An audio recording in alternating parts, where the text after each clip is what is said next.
충격받은 일들이 많습니다. 인천대교, 거기에 대해서 대단히 놀랐습니다. 처음에 그 인천대교를 건널 때 강을 걷는 줄 알았습니다. 그런데 점점 나가면서 보니까 인천대교가 바다더란 말입니다. 다리는 강에다만 건설하는 줄 알았지 바다에다 다리까지 놓는다는 거 생각을 못 해봤습니다.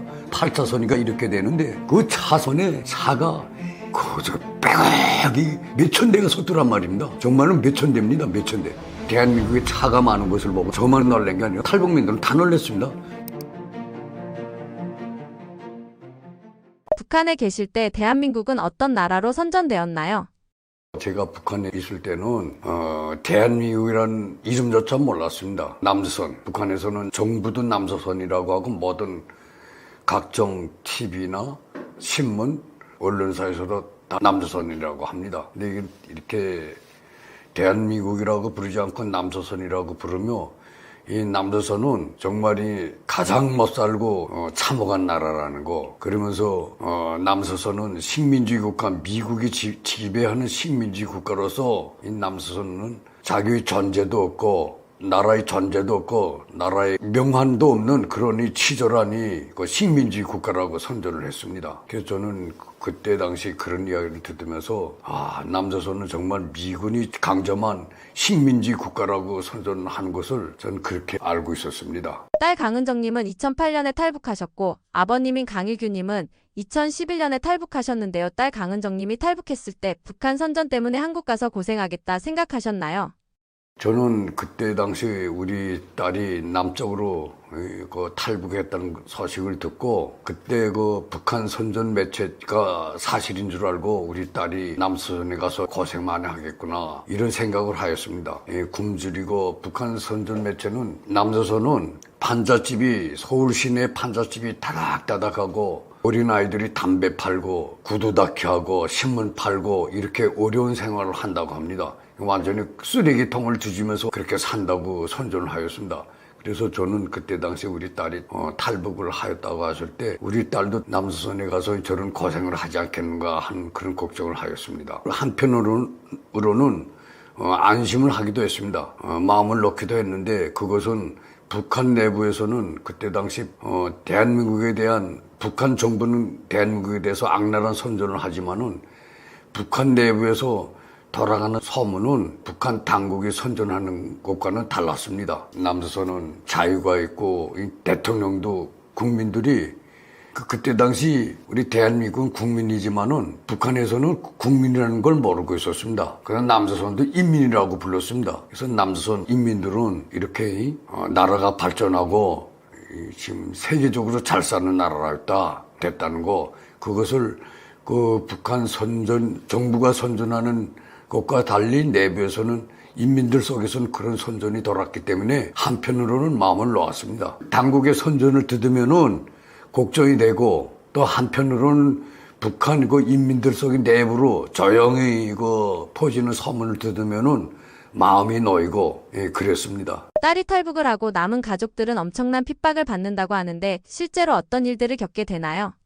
우리 딸이 2010년도에 아버지 엄마를 만나겠다고 북한에 있는 부로크한테 연락을 했습니다. 그런데 부로크한테 연락을 하는데 부로크가 우리 집을 찾아오려면은 아버지 엄마 이름을 다 알려줘야 되고 어디서 살며 대형단 몇 반까지 다 알려줘야 돼. 그런데 그걸 알려줘야 부로크가 찾아올 수 있는데 우리 딸이 알려주는 그 부로크의 전화를 북한 보위부가 도청을 했습니다. 그렇게 돼서 북한 보위부가 우리 딸이 남조선에 간 걸 알게 되었습니다. 그때부터 하루 한순간도 끊지 않고 24시간 계속 감시입니다. 근데 심지어는 감시 대상 우리 집 온 가족을 감시하는데 앞집, 옆집, 그다음에 뒷집 모든 게 다 감시자들입니다. 그리고 이민반장, 그다음에 보위부, 안전부, 안전원들은 그 안전원이라는 거는 여기로 말하면 경찰입니다. 보위부는 여기로 말하면 국정원이고요. 그런데 그 보위부와 안전원들은 그래서 사흘에 몰다하게 우리 집에 자주 와봅니다. 그리고 인민반장은 매일 우리 집에 아침 저녁 한 번씩 왔다 갑니다. 그게 바로 감시입니다. 그리고 그 옆집이나 앞집, 뒷집, 우리 집 주위에는 우리 집에 어떤 낯선 손님이 왔다 가는가 그걸 감시하고 또 우리 집 식구가 어디로 가는가 또 어디 갔다 오지 않았는가 이런 모든 일체 행동과 생활을 감시합니다. 심지어 우리 집 집에서 그 도로까지 나가는 게 한 10m 정도 되는데, 큰 도로 찻길까지요. 그게 되는데, 그 찻길 앞에는 조그만 작은 상을 하나 펴놓고 장사를 하는 여성이 하나 있었습니다. 근데 그 여성은 실제 장사를 하기도 하겠지요. 그러나 장사보다도 기본은 우리 집을 감시하는 장사꾼이었습니다. 장사꾼으로 이장하고 우리 집으로 들어오는 그 길이 딱 하나니까 그 길로 우리 집으로 누가 들어오며 누가 나가며 어떤 사람들과 우리 집에 찾아오는 사람은 누구며 낯선 사람이 들어오는 것은 없는가, 이런 거 일체 감시를 이렇게 합니다. 근데 대한민국 같으면요, 제 생각인데 대한민국 같으면요, 무슨 감시자가 뭐 있겠습니까? 감시를 한다 해도 CCTV 카메라 하나 설치하면 되겠는데, 북한은 그 카메라라는 게 없으니까 사람이 이민반장 오고 옆집 뒷집에서 오고 앞에는 장사꾼으로 가장한 우리 집 감시자가 항상 감시하고 보이부의 그 지시를 받고 이 스파이 활동을 한다고 봐야죠. 탈북 싫다던 아버지가 딸 탈북 3년 뒤에 탈북하셨습니다. 목숨을 걸고 하는 탈북인데 위험한 결정을 하셨던 계기는 무엇인가요? 솔직히 말씀드리면 지금 생각하면 참이 바보 같은 생각이었는데, 그때 당시는 저는 탈북을 하려고 하질 않았습니다. 그래서 우리 막내가 그 이후에 그 전화로 저희 엄마하고 연결이 돼서 통화를 하고 2011년도 1월 달에 우리 운정이가, 그때 당시에는 2011년도 1월 1일 날 우리 맏딸을 탈북시켰습니다. 그리고 그 다음엔 우리 가족이 5인데 딸 2에 아들 1, 그다음 저하고 마누라 이렇게 5이었는데, 그때 당시 운정이는 가고 맏딸도 가고 우리 가족 3이 남았는데, 그 운정이가 아버지 엄마 오빠 다 오라 그렇게 연락을 왔습니다. 근데 저한테 온 게 아니라 엄마한테 왔습니다. 자기 엄마한테. 그래서 엄마가 우리 집 사람이 운정이한테 이렇게 오라고 전화가 왔는데 저보고 가자는 것입니다. 남쪽으로.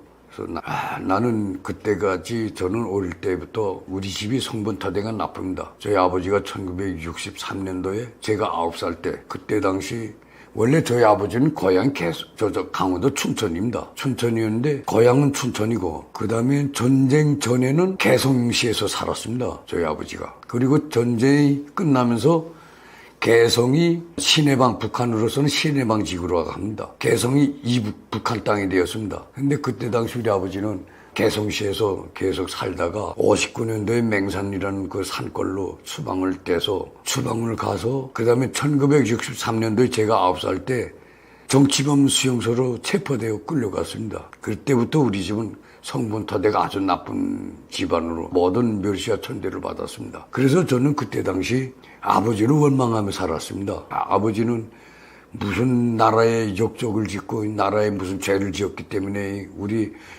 어머니, 그다음에 저에게 동생이 하나 있었는데 우리 형제들 이렇게 사랑값에 못 가는 천대를 받게 살게 하는가. 그래서 아버지를 원망했습니다. 그러면서 저는 속으로는 나는 아버지처럼 나라의 역적이 되지 않고 우리 수령님과 김정일 장군님께 충성을 다하는 충성분자로 살겠다, 이렇게 결심을 하고 살았습니다. 그때 당시 저는 그렇게 생각하게 된 것은 김일성이 그 혁명 사상을 완전 전 뼛속까지 새빨갛게 물이 들었습니다. 그렇게 성분이 나쁘고 천대를 받으면서도 그 세뇌 교육에 아버지가 진짜 그 나라의 반역자로 생각하고 아버지처럼은 반역자가 안 되겠다, 그런 결심을 살았기 때문에 저는 나라의 반역자 김일성에게 충성을 다하는 그런 이 충성분자로 살겠다, 이렇게 결심을 하고 저는 반역자가 되기 싫어서 남한으로 가자는 것을 안 가겠다고 하였습니다. 북한과 비교했을 때 한국에 와서 충격받은 것은 무엇이 있으신가요? 한국 길거리를 걸으며 제일 먼저 놀란 부분이 있다면 어떤 건가요? 정말이 충격받은 일들이 많습니다. 그런데 제가 제일 처음으로 충격을 받은 것은, 제가 북한 두만강을 2011년도 4월 19일 날 두만강을 한 9시 반이나 10시경에 넘어서 대한민국의 4월 19일 날 두만강을 넘어서 대한민국의 인천공항에 7월 1일 날 입국을 하였습니다. 그동안 77일 걸렸는데, 그때 당시 대한민국의 인천공항에 7월 1일 날 첫 입국하고 그날 바로 인천대교, 거기에 대해서 대단히 놀랐습니다. 저는 처음에 그 인천대교를 건널 때 무슨 이거 어느 한 강을 걷는 줄 알았습니다. 그 대교 강의 다리인 줄 알았습니다. 그런데 점점 나가면서 보니까 그 인천 대교가 바다가 저 강이 아니고 바다더란 말입니다. 아니 이거 세상에 나는 이거 북한에 있을 때는 북한 사람들이 다 그렇습니다. 다리는 강에다만 건설하는 줄 알았지 이런 바다에다 다리까지 놓는다는 거 생각을 못 해봤습니다. 또 그렇게 아는 사람도 없고 그런데 대한민국은 아니 강이 아니라 바다에다가 다리를 건설했더란 말입니다. 근데 그 다리라는 게 또 보통 다리가 아니고 리수로 따지면은 50리, 키로수는 20km. 야 이렇게 엄청난 긴 다리더란 말입니다. 그때 거의 우리 거의 버스에 그 한 20여명인가 30명이 탔는데 탈북민들이 그때 우리 그 탈북민들이 모두가 환성을 지면서 야 그렇게 다 놀랐습니다. 그것이 첫 놀라움이었습니다. 그리고 인천 대교를 탁 건너서니까니 그때 당시에는 지금은 그게 제2경인 고속도로입니다. 그래서 저는 그때 당시는 우리는 뭐 제2경인 고속도로인 줄도 모르고 인천 대교를 탁 건너서 끝나고 하니까니 고속도로인지도 모르는데 그래서 왕복 차선이 4차선인가 해서 8차선인가 6차선인가 이렇게 되는데 그 차선에 양쪽 차선에 그저 차가 그저 빼곡이 몇천 대가 섰더란 말입니다. 정말로 몇천 대입니다. 몇천 대. 그래서 그 도로를 해서 우리가 그 국정원까지 가는데 그 구간에 차들이 그저 얼마나 많은지 거기서 이 대한민국에 차가 많은 것을 보고 놀랐습니다. 저만 그거 놀란 게 아니라 우리 그 탈북민들은 다 놀랐습니다. 이 남수선이 이게 무슨 차가 이렇게 많은가. 대교 보고 놀랐고 그 다음에 제2경인 고속도로에 가득 찬 차, 버스, 승용차, 트럭, 그 다음에 택시, 이런 온갖 차들 가득 찬 거를 보고 놀랐습니다. 이것이 대한민국이 입국한 첫날 7월 1일 날 첫 번째 놀라움이 인천 대교하고 도로에 가득 찬 차를 보고 놀랐습니다. 그때 사실 대한민국을 와보니까 진짜 잘 사는구나 소문대로. 북한 이 인민들 속에서 조용히 퍼지는 소문이 옳구나. 이렇게 도로가 이렇게 깨끗하고 그것도 도로라는 건 100% 포장도로. 그리고 저는 북한에서는 차선은 있다는 걸 몰랐습니다. 근데 대한민국에 와서 보니까 차선이 딱딱 1차, 2차, 3차, 4차 차선이 다 있고 북한에는 차선이라는 걸 모릅니다. 근데 대한민국에 와 보니까 모든 도로가 포장이 다 돼 있고 하얀 흰색으로 차선이 다 그려져 있고 거의 정말 자주한 하여튼 놀란 점이 많습니다. 대한민국에 와서 제일 맛있게 먹었던 음식은 무엇인가요? 저는 대한민국에 와서 첫 음식을 국정원에서 점심을 먹게 됐습니다.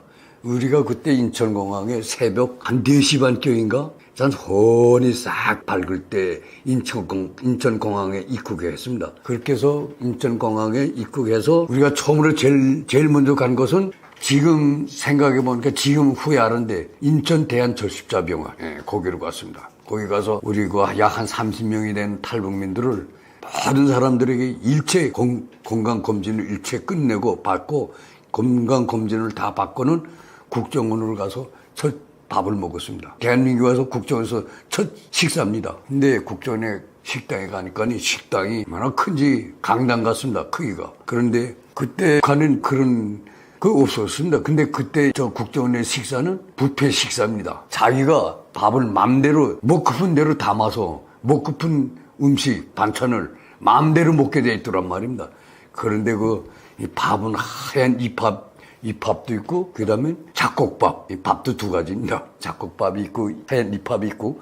근데 그 식탁에 뭐 갖다 놓는 게 없고 그 북한에서는 어벙어벙 하는데 여기는 그걸 뭐라고 하는지 모르겠네. 반찬 밥 다 담는 거를 그거 하나 들고서 그다음 거기 가서 밥 꺼서 자기 먹고픈 대로 양껏 다 담고 그다음엔 거기에 돼지고기 볶은 거 하여튼 김치 전 그 반찬이 한 10대까지가 됐습니다. 그리고 또 돌아 나오게 되면은 콩두유 또 요거에 그다음에 자전거 콩두유로 해서 뭐 또 빵도 있고 밥만 있는 게 아닙니다. 빵도 있고 자전거 그때 당시 뭐 이름조차도 저희는 몰랐습니다. 그리고 고등어 그래서 톰하고 이거 한 한 이거 주먹 한 반토막만 한 것도 시뻘건 거죠. 김이 멀멀 나는 거 이걸로 음식이 가득한데 세상에 저 북한에서 못 먹고 굶주리다가 그것을 보니까 얼마나 군침이 도는지. 그런데 우리는 난 그때 저처럼 그렇게 행동했던 사람이 많습니다. 그래서 밥 두고서 그 떡이 담고 이 가득이 담고 고등어도 그래서 이거 주먹만한 토막으로 2개, 3개씩 담고 김치도 그래서 모든 걸 다 배가 고파서 못 먹던 사람들이니까 그저 끄덕끄덕이 다 담았습니다. 그리고 그다음 밥을 먹는데 근데 저는 지금도 생각나는 게 뭐인가 그다음 고등어 조림. 저는 원래 수산물을 좋아했는데 고등어 그 조림한 건데 김이 물물 나는 건데 따끈따끈한 거를 가져왔는데 그래서 밥 한 술에 근데 그 밥은 쌀밥이 맛있더란 말입니다. 쌀이 참 좋더란 말입니다. 그런데 그 고등어를 밥을 한 숟갈 먹고 그다음 고등어 반찬을 입에 냈는데 아니 그렇게 눈에는 먹음직스럽고 정말이 그렇게 맛있어 보이던 음식이 왜 단지 달았습니다. 그 단 거는 우리 북한 사람들은 단 거를 먹어보질 못해서 반찬이 단 것을 싫어합니다. 그런데 그 반찬이 달아서 반토막도 못 먹고 다시 내다 그 버렸던 일이 있었는데 지금 그때 일을 생각하면 좀 창피스럽습니다. 그리고 그때로부터 그다음에 그것이 대한민국에 와서 좀 적응하면서 보니까 모든 음식이 정말이 깨끗하고 모든 영양분이 다 들어가게 하고 기름, 참깨, 들깨 다 들어가고 고춧가루도 좀 맵지도 않고 그래서 색깔만 곱게 진짜 몸에 건강하게 식품을 다 만들었습니다. 그래서 이제는 대한민국 음식이 진짜 입에 맞고 다 모든 것이 다 맛있습니다. 특히는 제가 놀랐던 것은 다음에 그 사회에 나와서 그 뷔페 식당이라는 걸 갔습니다. 그래서 저는 그 뷔페 식당이라고 해서 무슨 음식이 뷔페된 음식 식당인가 했습니다. 그런데 그 뷔페 식당에 척 들어가니까 거기에 역시 국정원에서 그 식사하던 그대로 음식 먹고 푼 대로 그 뷔페 식당은 또 한 음식 종류가 모든 게 다 해서 한 50종이 남는 것 같습니다. 한 100개 되는 것 같습니다. 그렇게 먹을 것이 풍부하고 거기서 맘대로 골라 먹고 또 작으면 또 다시 가져다 먹고. 야, 정말이 그 대한민국에서 대한민국의 음식 문화가 정말 대한민국은 잘 사니까 먹을 것도 많고 모든 것이 풍부하고 진짜 대한민국 국민들은 그 어디 가도 굶지 않고 그래서 온통 가면 그래서 식당이 왜 그렇게 많은지 진짜 어느 도시나 시골에 가도 제일 많은 것이 식당입니다. 그냥 대한민국 국민들이 이렇게 잘 먹고 먹을 게 많고 풍부한 나라고 또 잘 먹으니까 건강하고 사람들이 수명도 길어지고 계속 정말 대한민국 국민들은 먹기도 잘 먹고 행복한 나라로구나 하는 걸 느꼈습니다. 인생에서 가장 중요한 것이 먹는 문제입니다. 우선 사람이 배가 불러야 됩니다. 근데 북한에서는 배불리 한 번도 산 적이 없습니다. 항상 배가 고파서 항상 먹고픈 생각 아무거나 먹을 게 없나 먹고픈 생각뿐이지 거의 다른 생각이 없습니다. 근데 대한민국에 오니까 대한민국은 먹는 것이 아니라 이젠 줄이는 방향으로 건강에 좋은 음식을 먹는 방향으로 그리고 또 세상에 또 살 빼기 운동 살을 이 몸에 찌기 위해서 많이 먹는데 이 대한민국은 또 먹을 게 너무 많으니까 몸이 너무 살이 쪄서 이제 살 빼기 운동을 하더란 말입니다. 그것도 참 놀라운 점입니다. 저희 사실 이런 마음을 먹고 시작을 하게 된 계기는 저희 아버님으로부터 시작을 한 거예요. 그러니까 저희 아버님께서 나와 우리 동생이 있었거든요. 근데 내 동생이 저와 윤년생이라서 저보다 나이 하나 아래였어요. 근데 두 아들이 고등학교를 졸업하고 나니까 둘에게 얘기를 한 거예요. 저희 아버님께서 한국을 가자고. 한국 가서 살자. 한국 가서 사람답게 남자답게 포부를 한번 펼쳐봐라. 하고 싶은 일 다 하고 하고픈 거 다 해도 된다. 정말 가고 싶은데 다 갈 수 있고 정말 범죄만 안 하고 살면 된다. 이런 말씀을 충무로 하셨죠. 그래서 폭탄 선언을 아버님으로부터 듣고 많이 정말 생각도 많았고 그래서 요약해서 말씀드리자면 아버님께서 그리고 우리 동생에게 우리는 당시 바닷가 마을과는 연관이 없는 내륙에 살았었어요. 근데 동생을 강령군 평화수산이라는 곳으로 동생을 배치한 거예요. 북한에 또 거주 이전에 자유가 없다니까 저희 아버님 친구분을 소개해서 친구분께 그 당시 그 지구에 간부를 했어요. 그분이. 그러니까 그분한테 저희 동생을 맡긴 거죠. 그러니까 아들을 좀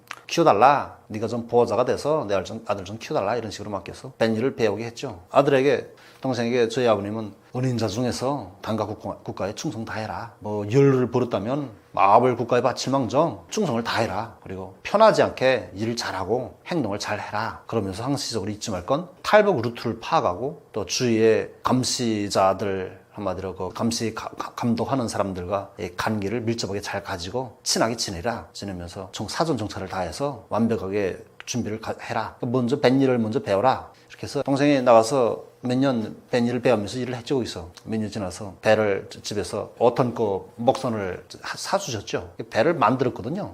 배 만드는데 들어가는 자재나 거기에 들어가는 뭐 엔진이나 이런 거를 집에서 다 전부 사줘서 만들어서 한 거예요.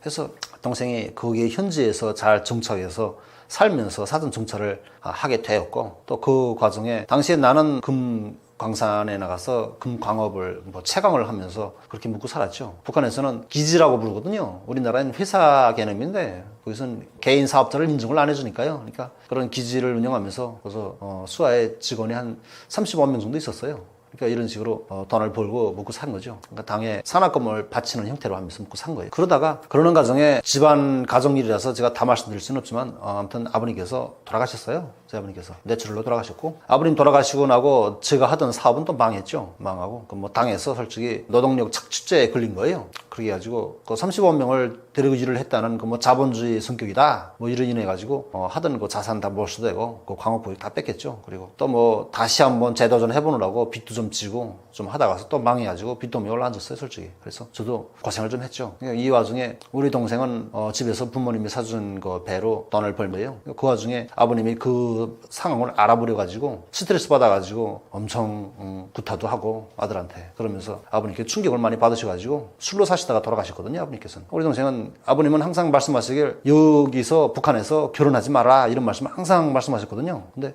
당시에 우리 동생은 뭐 부모님들과 떨어져서 생활을 하다 나니까 부모의 통제 없이 살다 나니까 현지의 여자와 만나서 결혼돼 또 자녀도 빨리 봐가지고 애들이 커요. 그래서 뭐 지금 현재 한국 나이로 8살, 6살 이렇게 먹거든요. 근데 이런 상황에서 나는 뭐 금광업이 망해가지고 또 방황을 하고 있는 상황이었고 그 와중에 아버님이 돌아가셨고 아무튼 쭉 돌아오면 저도 이런 고생을 하고 시행착오를 겪으면서 아버님께서 굳이 탈북을 해야 한다는 그런 말씀을 하실 때는 그래서 그럼 나도 뭐 TV에서나 TV 속에서 보던 그 세상에 와서 나도 살 수 있겠네 하는 그런 좋다는 그런 감정은 있었지만은 뭐 동생이 그 일을 맡다 나니까 솔직히 저 동생이 제대로 일을 안 할 것 같은 그런 이감이 들었던 거예요. 그러니까 동생이 평소에도 저랑 얘기하면 아버지가 간첩이 아닐까 이런 얘기를 평소에 하는 걸 많이 봤었으니까 우리 동생이 제대로 일을 할까 이런 생각이 들었던 거죠. 근데 실질적으로 설마가 현실로 되고 만 게 우리 동생은 좀 다른 게 외국 학원을 다녔어요. 동생이. 우리 동생이 어릴 때 공부를 잘했거든요. 6년이라는 기간 동안을 외국 학원을 다니면서 거의 뭐 국가에 바쳐진 몸이고 거기서 당에서 주는 세뇌되고 그 교육을 받으면서 사람이 사고가 세뇌돼 버린 거예요. 그러면서 당에 충성하면서 살아야 되는 그런 이유만을 생각했고 현재는 아버지가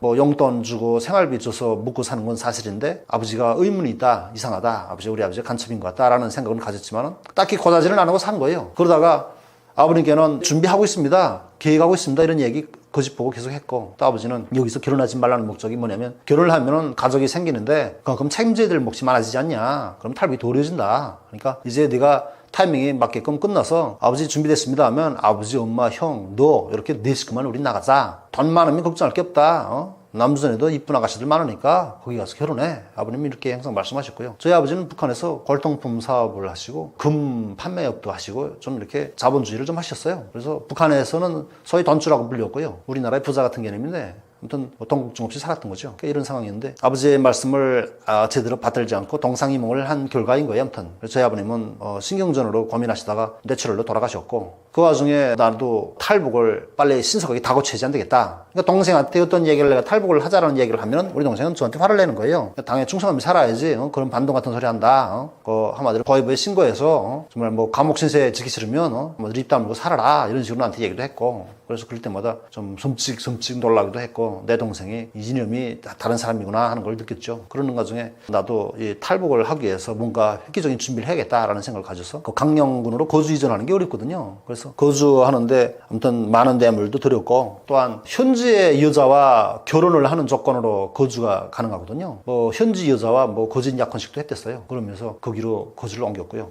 그러면서 또 운명처럼 또 지금의 제 아내를 또 만났어요. 북한에서. 솔직히 북한에서 뭐 결혼할 마음은 추워도 없었고 뭐 연애는 많이 했지만 연애를 하면서도 이 사람을 평생 내 같이 할 사람이다 이런 생각을 가져본 적은 한 번도 없었어요. 근데 아무튼 운명처럼 이 사람을 만났는데 이 사람과는 꼭 헤어질 수가 없는 거예요. 이 사람과 함께 해야 되겠다는 그런 생각이 불같이 들었고요. 그래서 아무튼 근데 탈북을 하려고 마음먹은 최종적인 동기부여가 되기도 했어요. 그 사람 때문에. 이 사람을 만났는데 이 사람이 출신 성분이 북한의 농장원이었거든요. 그러니까 북한에는 그 계급사회라서 농장원 신분이 있고 노동자 신분이 있어요. 근데 저는 노동자 신분이었고 우리 아내는 농장원 신분이었어요. 그러니까 아내하고 이제 그런 사람하고 결혼을 하면 똑같이 농장원으로 몰락하는 거예요. 같이 신분이 떨어지고 마는 거예요. 하층 계급으로. 그러니까 이런 상황을 만회하기 위해서 아내 신분 세탁을 한 이후에 결혼식도 하고 혼인신고도 할 마음이었던 거예요. 그러니까 그 와중에 부모님들은 또 출신이 다른 데로부터 살지 못하게 저희 엄마가 엄청 반대를 했고요. 그러다 보니까 엄마의 그 두 살을 못 이겨서 집에서 가출해가지고 이렇게 동거로 우리 집사람과 우리 와이프와 함께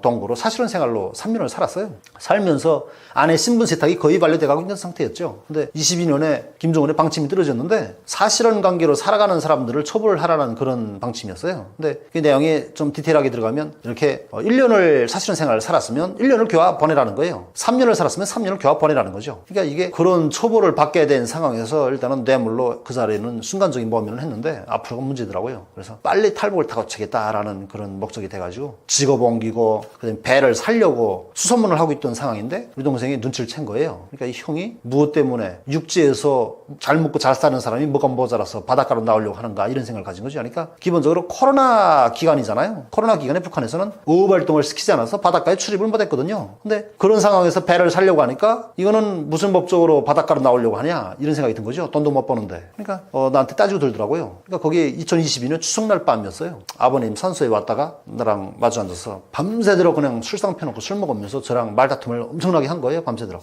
그러면서 그 다음날까지 말이 이어졌어요. 근데 이게 말이 길어지면 사람이 실수하는 법이에요. 그러니까 술 많이 먹고 술에 좀 취해가지고 내가 화가 나니까 인정을 해버린 거죠. 그냥 나 무슨 가려고 그런다 임마 어쩔 거야 이렇게 된 거예요. 그러니까 동생하고 그 자리에서 정말 말다툼을 또 했죠. 내가 이런 사람을 형이라고 믿고 내가 하면서 성을 내더라고요. 뭐 나도 할 소리가 있잖아요. 야 임마 너 때문에 아버지가 돌아갔다고 이렇게 얘기하니까 인정하려고 안 하더라고요. 제 멱살을 쥐고 막 큰 소리를 치고 엄청 다퉜죠. 아무튼 그러다가 정당에는 의기투합이 된 거예요. 궁금한 거죠. 그러니까 나는 내 아내와 함께하기 위해서 당장 거기 현지에 있으면은 사실혼 관계로 3년 살았다는 데로부터 교화를 3년 가야 되는데 이 상황을 회피하기 위해서 찾았던 방법이 탈북을 들어가 의기투합이 돼가지고 그때 계획 분담을 몫을 나눈 거죠. 배가 3년 동안 방치돼 있다니까 많이 쓰고 엔진을 못 쓰게 됐다. 근데 나는 내 있는 힘을 전부 다 거기다 투자해서 만들었던 배라서 자금이 없다. 먹고 살기도 빡빡한 형편이다. 그러니까 이 배를 살려서 가야 되는데 큰 배를 살리면은 그만큼 들어가는 돈도 많이 투자될 것이고 또한 배가 선체가 크면은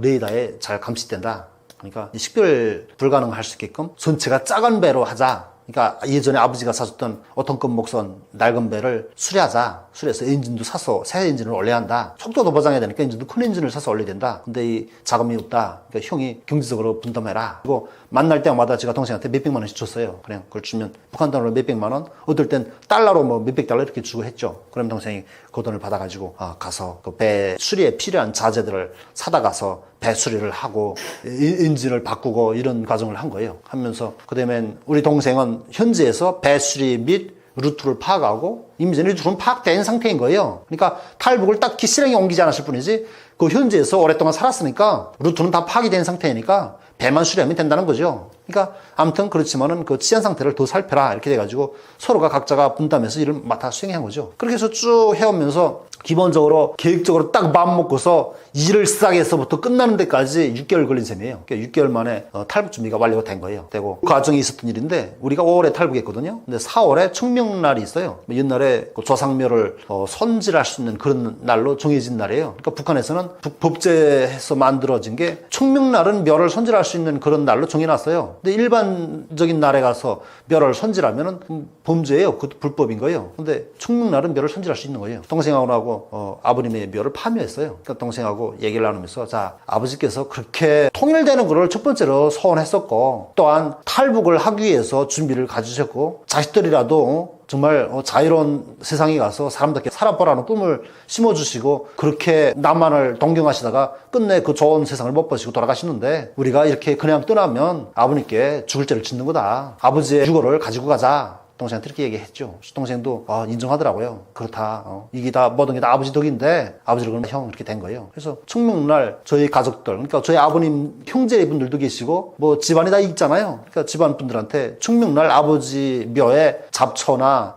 나무 뿌리 같은 걸 제거합니다. 라는 얘기를 한 거예요. 그러니까 이게 묘를 만든 지 10년 정도 지난 묘니까 여기에 잔디도 다 무성하게 나오고 오래된 묘는 새로 한 묘하고 다르잖아요. 그러니까 말을 한 거예요. 말을 하고 묘 손질을 해서 묘에 있는 뼈를 제가 들어가서 뼈를 다 골라냈어요. 뼈를 다 골라내고 묘는 봉부는 본래대로 해놓은 거예요. 그러니까 이게 그냥 혼묘인 거죠. 그렇게 해놓고서 아버지 뼈를 가지고 와서 연료를 뿌려가지고서 태운 거예요. 태워가지고서 이거를 제가 집에 보관하고 있고 그리고 우리 동생은 현지에 나가서 지금 탈북해볼 만한 적합한 날짜를 고르고 있는 거예요. 그러니까 현재 그게 한마디로 경비대나 감시 감독을 하는 그 뭐 경찰관들이나 이런 사람들을 평소에 인간적인 관계를 잘 가지면서 돈 좀 주고 뒷돈 좀 주고 좀 매수를 해놓은 거죠. 그래서 우리가 아무 때고 이제 작업 나오면 불법 작업을 하러 나간다 이런 이야기를 평소에 해놓은 거예요. 그리고 나서 나는 나대로 이쪽에서 우리 동생이 필요한 작업은 항상 보장을 하고 있는 상태이고 내가 항상 했던 게 뭐냐면 한국 날씨를 계속 들은 거예요. 그러니까 우리 동생은 거기에 감시자가 너무 많으니까 그 현지에서 우리 동생은 그 한국 TV나 이런 걸 못 봤어요. 못 보고 제가 항상 한국 TV도 봤고 또 한국 TV를 볼 수 없는 적합치 않은 그런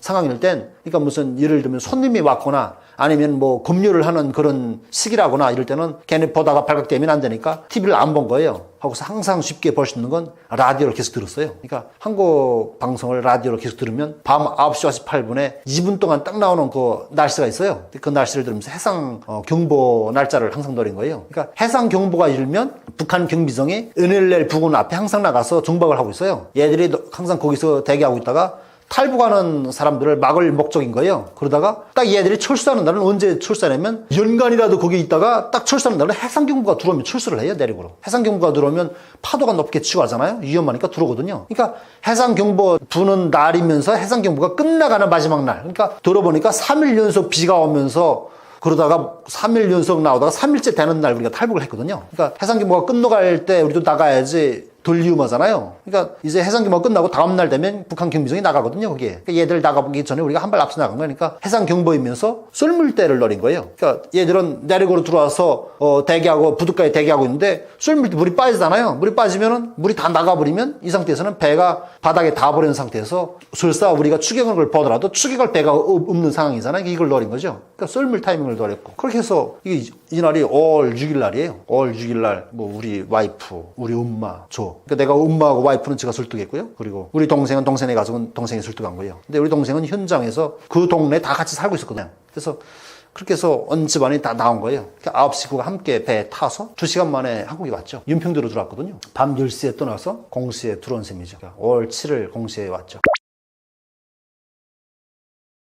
추격을 좀 받았댔어요. 우리가 예상을 하고서 다 준비했던 상황이라서요. 걔들이 추격했던 배 자체가 허접한 배를 타고 따라오더라고요. 그러니까 타고 따라올 수 있는 그런 배는 다 바닥에 닿아버린 상태예요. 사전 정찰을 할 때. 그러니까 얘들이 따라오는 배는 어떤 배를 타고 따라왔냐면 우리가 타고 있는 일반적인 어민들의 목선을 타고 따라온 거예요. 그러니까 그 엔진이 달린 그런 목선인데 근데 우리 배는 5톤급짜리 목선인데 따라오는 배는 5톤도 안 되는 이상하건데 한 1톤 미만인 그런 전마 같은 그런 작은 배를 목선을 타고 따라온 것 같아요. 그러니까 이게 우리가 보기에도 큰 배는 아니더라고요. 작은 배를 엄청 작은 배를 타고 따라다니까 그날 파도가 엄청 셌거든요. 파도가 높은 날은 배가 큰 배가 될수록 안전하지 작은 배는 안전치 못하거든요. 작은 배가 거기서 파도를 잘못하면 뒤집혀요. 그러니까 얘들이 최대 시속을 못 낸 것 같아요. 따라오다가 우리를 잡지 못하더라고요. 또 그럴 만한 거리도 아니었고요. 그러니까 추격은 당했지만은 우리는 그동안에 한국인을 넘어서 한국 해역으로 들어와 버렸거든요. 그러니까 얘들이 닥쳤던 개신세 되고 말았죠. 따라다가 그냥 돌아간 거예요. 근데 솔직히 따라올 때는 뭐 아무튼 다른 식구들은 좀 많이 긴장해서 좀 많이 겁먹고 우리 와이프는 이걸 먹어야 하나 하고서 독에까지 끓여댔대요. 근데 먹을 일이 없었으니까 다행인 거죠. 한국 땅 밟아서 특전사들한테 구조됐거든요. 뭐 특전사 동무들이 와서는 반기더라고요. 그냥 잘 오셨다고. 천국에 온 거를 환영합니다. 뭐 하더라고요. 좋아서 그냥. 나는 그때 그냥 그날 좀 에피소드가 있는데 나는 탈북하는 날 유하게 이렇게 마음을 그냥 먹고서 뜨뜻하게 하고 있은 거예요. 그냥. 그러니까 좀 이렇게 마음을 긴장이 좀 덜 되게 하려고 좀 용감해지려고 뭐 우리 가족들은 다 몰라요. 모르고 제가 그냥 그 알코올 40%짜리 알코올을 한 이만큼 들이켰거든요. 술 먹고선 했더니 그냥 기분이 설레는 게 그냥 좀 그렇더라고요. 그러니까 그냥 일반적으로 아무렇지 않게 생각했어요. 그러니까 에피소드가 뭐냐면 우리 동생하고 옷 갈려 뗐거든요. 동생네 집에서 딱 나가서 가족들 다 이동하는데 내가 거기서 나고 됐어요. 그러니까 그냥 뭐 어쩌면 이상 가족 될 뻔한 거죠. 동생님만 오고 저만 나고 될 뻔했던 거죠. 근데 동생이 그냥 열받아가지고 그러니까 형을 데리러 온 거예요. 다시 왔는데 나를 데리러 집에 왔는데 나는 또 그 집에서 이놈 새끼들이 나를 버리고 간 거야. 그래서 그냥 나 또 나와가지고 동생을 찾으러 간 거예요. 길이 어긋난 거예요. 어긋난데 밤중에 지금 밤 10시에 지금 나가서 형이 없으니까 형을 찾으러 들어왔는데 형이 나가버리고 집에는 집 지키는 아저씨가 한 분 계셨거든요. 우리 동생네 집에 와서 일을 해주는 아저씨였는데 그 아저씨한테 우리 형 어디 갔어요? 물어보니까 그 아저씨가 모르겠어. 조금 전에 그냥 나갔어. 뭐 이렇게만 얘기했다는 거예요. 그러니까 우리 형 들어오면 가지 말고 여기 딱 있으라고 하세요. 아씨 어디 간 거야 하면서 성을 냈다는 거예요. 그리고 나간 거니까 나는 동생을 찾으러 돌다가 그 바닷가에 나가서 이렇게 그러니까 전기구 철조망이 있어요. 철조망이 있고 그 정문이 있는데 정문에는 군대들이 다 받쳐서거든요. 근데 이걸 보면 이 간첩이 마음을 먹으면 무슨 짓은 할 수 있다라는 걸 느낀 거죠. 나는 그 현지의 주민도 아닌데 걔들 버텨서는 자리를 안 가고선 척 가서 전기 철조망이 전기가 들어오는지 안 들어오는지 검사하느라고 삽을 하나 들고 있었거든요.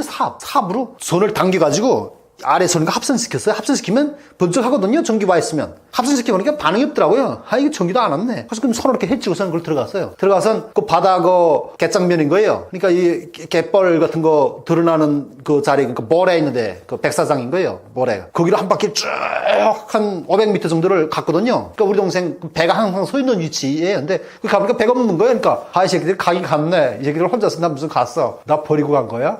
그래서 그냥 좀 갑자기 열받더라고요. 열받다가서 가갔으면 가래. 잘 먹고 잘 살아라, 이 새끼야. 그래서 그냥 돌았어, 왔어요. 그러니까 이제 난 끝나구나 생각했거든요. 그래서 와서, 이제는 가서 아직까지는 탈북인 걸 모를 거니까, 가서 오늘 밤은 아무튼 잠 자고 알람 맞췄다가 새벽에 일어나서 택시나 타고 난 집으로 올라간다. 그러니까 우리가 살던 집은 거기가 아니니까, 그 바닷가 동네가 아니니까 집에 가서 아무튼 내가 먹고 살 수 있는 준비, 기본적으로 먹고 살 수 있는 식량이나 좀 챙겨가지고 일단은 내가 시내에 있으면 붙잡힌다. 그러니까 산골로 들어갈 거야. 산골 들어가서 내가 산골에서 산에 들어가서 좀 자연인으로 한동안 좀 살다 보면 우리가 없어진 거 알 것이고 현장 요해했는데 배까지 없어진 거 알면 온 가족이 탈북했을 걸로 생각할 거야. 그러면 탈북한 걸로 알고서 더 이상 추기대자 잡을 수가 없는 상황이 오니까 좀 해야 될 거야. 안정되면 그때 내려와서 엄청 거리가 가깝거든요. 거기가 15km밖에 안 돼요. 거리가. 그러니까 거기 와서 썰물 타이밍에 그냥 이렇게 구명조끼 같은 거나 하나 입고서 헤엄쳐서 건너간다. 뭐 이런 생각을 가진 거예요. 그냥. 그러니까 이런 계획을 툭툭 잡고선 혼자서 상상을 하면서 동생네 집으로 다시 걸음을 옮기고 있는데 그게 들어오니까 그 아저씨가 아니 어디 가셨댔어요? 동생분이 형을 그렇게 막 찾아다니고 계시던데 어디 가셨댔어요? 그러니까 이 아저씨는 지금 불법 조업하러 나가는 걸로 알고 있는 상황이에요. 어디 가셨댔어요? 동생이 왔댔다고요? 나 속으로는 이놈들이 그냥 혼자서 남자를 간 걸로 알고 있는데 나를 데리러 왔댔나? 그럼 뭐야? 그럼 안 갔다는 거야? 이상하네. 그래서 어떻게 하라는 거니까 어디 가지 마시고 여기 있으래요. 그래서 그래요? 나 여기 있다가 붙잡히는 거 아니야? 그래서 아무튼 잠깐 기다리고 있었어요. 아무튼 한 30분 있었나? 그러니까 그때가 한 9시쯤에 나갔댔거든요. 처음에는. 근데 그러다 한 10시 거의 다 돼가지고 그러니까 TV를 보고 있었어요. TV를 보다가 TV에서 무슨 풍자극 같은 걸 보면서 코미디 같은 게 나오니까 웃겨서 내가 배꼽 잡고 막 웃음이 막 그러니까 동생이 왔대요. 처음에 와가지고 이 형이 있는지 또 보려고 그러니까 계속 찾아다니면 이상하니까 그 아저씨도 의심을 할 것 같으니까 좀 와서는 야 이거 형이 하니까 신발을 벗긴 싫고 하니까 이렇게 그 창문으로 이렇게 와서 그 커튼 가리는데 그 짬으로 이렇게 들여다봤대 보니까 형이라는 작자가 그 TV를 보면서 배꼽 잡고 웃고 있더라는 거예요. 그러니까 저거 우리 형은 생각이 있는 거야 없는 거야 막 너무 화가 나서 막 쥐어받고 싶더라는 거예요. 그러니까 그냥 와선 방문을 벌컥 열더니 거기서 뭘 하고 있는 거야 하면서 나한테 송을 버리더라고요. 그래서 내가 의아한 표정을 보면서 인마 왜 이렇게 짜증이야 근데 빨리 당장 나와 이러는 거예요. 그래서 그럼 나간 거죠. 나갔더니 그냥 그 아저씨가 안 들리는 그 밖으로 나오니까 창고 같은 데로 날 끌고 들어갔더니 갑자기 돌아서더니 그냥 내 이 멱살을 확 붙잡아요. 그냥 붙잡더니 형 때문에 그냥 정신 좀 차려. 무슨 생각하는 거야? 나한테 짜증을 내더라고. 그래서 아 임마 성질이야 임마 이거 나 하면서 그냥 녹슨 그냥 톡톡 나왔죠. 동생 같이 갔죠. 그러니까 동생이 지금 뭐 가족들 지금 데려다가 그 보리밭에 숨겨놨더라고요. 그래서 가족들이 거기다 노심 초사해서 쭈그리고 앉아들 있더라고요. 그래서 내가 오니까 그냥 다들 그냥 날 째려보면서 마치 이거 너 때문에 우리가 고생하고 있는 거 이런 표정을 다 짓는 거예요. 그래서 그냥 아, 왜들 그래 이거 하니까 지금 좀 약간 좀 술 먹고 하니까 이 사람이 배짱이 생겨서 걱정이 없더라고요. 만만되더라고. 그렇게 되더라고요. 우선 애들을 자루에 담은 거예요. 그러니까 거기서 비무장지대를 건너온 거예요. 지레온을 건너와야 되는 그런 위치예요. 그러니까 애들을 자루에 다 담은 거예요. 우리 동생네 애들인 거예요. 동생네 그 애들 조카 애들이 그때 6살, 4살 이렇게 먹었댔거든요. 담아서 작은 애는 우리 동생이 미고 큰 애는 내가 미고 거기서 왔죠. 애들이 신기하게 이상하게 나는 이 하나님이 마법을 쓰다고 난 생각해요. 솔직히 우연 같지 않거든요. 애들이 그렇게 신기하게 마취에도 안 먹고 있는데 애들이 가만히 있는 거예요. 자루에 들어가서는 아무 소리 안 내고 인기척 안 내고. 그러니까 그 지레온의 그 오솔길을 타고서 넘어왔죠. 넘어서 배를 타고 그리고선 넘어온 거예요. 넘어오면서도 아무튼 그렇게 왔지만은 추격을 받고 있을 때 당시에도 그렇게 겁을 먹지는 않았댔어요. 난 그냥 그렇게 겁을 먹지는 않았던데 다른 식구들은 굉장히 겁을 먹고서 아무튼 엄청 그러고 있더라고요. 근데 이 한국에 딱 와서 여기 와서 그 한국 특전사들한테 구조되고 나니까 엄청나게 졸리더라고요. 그냥. 그러니까 이게 제가 탈북하는 준비를 하면서 북한에서 그 신경절을 쓰면서 아무튼 6개월 그 기간 동안에 내 몸무게가 도무지 불어나지 않는데 17kg가 감량되더라고요. 17kg가 그냥 확 줄었어요. 그냥. 내가 좀 마른 체격인데도 이보다 더 말라댔거든요. 엄청. 17kg가 줄어가지고선 도무지 살이 찌질 않는 거예요. 잠을 잘 수가 없고 깊은 잠이 들 수가 없고 그렇게 엄청 피곤하고 그랬던 거예요. 그러니까 아무튼 한국에 와서 조사 기간에 조사를 받아야 되는데 내가 잠을 계속 자는 바람에 조사관님들이 엄청 고생하셨죠. 아무튼 제가 그냥 거의 한 달 정도를 계속 잔 것 같아요. 근데 조사를 받긴 받았지만은 하는 동 마는 동 그러면서 그냥 연속 잔 거예요. 그냥 너무 잠을 자도 피로가 도무지 풀리지 않더라고요. 솔직히 국정원에서 그렇게 술이 먹고 싶은데 술 좀 달라니까 규정 맞지 않다고 술 안 주시더라고요. 솔직히 조사관님들이 좀 미웠던 점은 좀 술을 안 줘서 좀 제일 미웠댔어요. 미웠는데 대신에 그게 또 복이 된 게 조사 기간에서 3개월, 하나원 기간에서 3개월 있는 동안에 제가 술, 담배를 다 끊었거든요. 나는 북한의 부자가, 그러니까 내가 한국에 예를 들어서 내가 한국에 거지라면 북한의 부자가 부럽지 않거든요. 그러니까 북한에서 살 때부터도 나는 한국에 가서 노숙자가 될 망정, 나 이 지옥 같은 땅을 뜰 거야. 최소한 그러면 내 다음 때인 내 자식들만은 좀 자유롭게 사람답게 살 수 있지 않겠냐 이런 생각이 있던 거예요. 그만큼 그런 학수가 돼야 되는 일이 성사가 되니까 너무 행복하고 솔직히 제가 LA를 딱 넘어서 해군을 만나는 그 순간에 아버지 생각이 너무 막 나더라고요. 막 그냥 울컥 올라오고 막 감정이 그냥 막 눈물 나오더라고요. 아버지 생각이 너무 첫 번째로 났고 아버지 드디어 해냈어요 하는 그런 말이 저절로 나가더라고요. 그냥. 그래서 제가 와서도 이 납골묘에 저희 아버님을 바로 멋있으면 하고 내가 집에서 한동안 보관하고 있다가 얼마 전에야 그래야 작년 연말쯤에 아버님을 납골묘에 모셨거든요. 근데 아무튼 제가 아버지한테 너무 감사하죠. 이 모든 게 제가 지금 누리고 있는 이 자유와 행복은 다 저희 아버지 덕인 거죠. 뭐 재미를 얘기하자면요. 엄청 많죠. 뭐 그걸 그러고 보니까 내 재미를 매번 적어놓지 못하는 게 좀 안쓰럽네요. 그럼 바로 생각나서 말씀드리겠습니다. 그냥 매일같이 느끼고 있는 게 재미고 행복이죠. 제가 한국에 와서 당시 우리 와이프가 임신 6개월째 될 때 그 배를 타고 넘어왔거든요. 그러니까 여기 한국에 와서 하나원에서 첫째 아기가 출산한 거예요. 그리고서 이게 중착을 했지만은 나도 먹고 살기 위해서 생업을 하고 일을 하면서 좀 힘든 부분도 있긴 하지만 그래도 집에 들어오면 아기를 보면 양육을 할 때도 물론 피곤한 점도 있는데 그럼에도 자녀를 양육하면서 느끼는 그 사소한 행복감이 일반적이지만은 북한에서 느낄 수 없는 그런 감정이거든요. 너무 행복하고 너무 감사하더라고요, 그게. 요즘은 아니에요. 그러니까 예전에는 북한에 있을 때는 그러니까 내가 할 수 있는 최선의 방법이라면 즐길 거리가 이 한국 TV 보면서 K-pop 가수들의 이런 공연이나 이런 걸 볼 때 엄청 좋고 이게 행복감이었는데 여기 오니까 그 정도야 그냥. 근데 지금은 여기 한국에서는 TV를 볼 일이 거의 없어요. 하고 그렇게 또 그게 신경이 안 가죠. 그때는 어제 거기에만 신경 가고 그게 좋았는데 지금은 솔직히 별로더라고요. 내가 마음 먹으면 해외 여행 갈 수 있는 거 그거 좋더라고요. 뭐 제가 뭐 기간이 뭐 그렇게 길진 않지만 제가 하나원에서 나온 지 이제 올 10월 달이 돼야지 만 2년이 되거든요. 그러니까 내가 이 한국에 정착해서 내 자유인으로 살아가는 그런 기간이 올 10월이 돼야 이제 만 2년이 되는 거예요. 근데 그 기간에 뭐 아무튼 인권 행사 같은 데도 참석을 해보고 뭐 NGO 단체들에서 불러줘서 가봤고 아무튼 이런 계기로 가봤지만은 그러니까 내 자비를 써서 갔던 건 아니에요. 스위스도 가보고 뭐 미국도 가보고 인도네시아도 가보고 이렇게 다녀봤거든요. 뭐 가보니까 그냥 북한에서는 솔직히 해외에 나간다 하면 정말 엄청나게 뭐 정말 뭐 장군님 정도 저런 사람들만 갈 수 있는 거야? 완전 중앙당의 엄청난 엘리트들만 그냥 일 때문에 나가는 그런 모습만 TV에서 보니까 그런 걸 볼 때 비행기를 탈 수 있고 그게 너무하다. 이거 일반인들은 왜 누릴 수가 없는 거야? 이런 불만이 항상 있었거든요. 한국 TV를 보면은 한국 일반인들은 유행을 자유롭게 다니는 걸 그걸 많이 부러워했었고 근데 와보니까 정말 나 역시도 그냥 오자마자 여기 한국 정착되자마자 바로 이런 데를 가보면서 느끼는 게 야 정말 현실감이 나더라고요. 내가 드디어 이게 꿈은 아니구나. 내가 그때 그렇게 꿈처럼 느꼈던 일이 현실로 생겼구나. 북한에 그 지금 남아있는 많은 주민들은 이런 자유를 누려보지도 못하고 그냥 태어나선 그냥 늙어서 갈 대로 가겠지? 뭐 이런 생각 드는 게 정말 그런 생각하면 좀 안쓰럽죠. 근데 뭐 이런 점도 좋았고 뭐 실질적으로 뭐 내가 북한에서는 어떤 얘기를 하다가도 조심해야 되는 그런 부분들이 있어서 말을 함부로 못했거든요. 얘기를 하다가 약간 누구를 욕해야 될 것 같고 누구 뒷소리일 것 같고 하면은 바로 그냥 딱 스톱해요. 그냥 말을 못하고 이건 내가 이 말을 감정을 드러내면 안 되지. 하고픈 소리를 못해요. 근데 여기서는 뭐 정치적 성향을 막 드러내도 뭐 누가 뭐라 하는 사람 없고 뭐 대통령이 탄핵되는 걸 보면서 정말 얘 정말 저기 좋긴 좋구나. 멋지다 저거.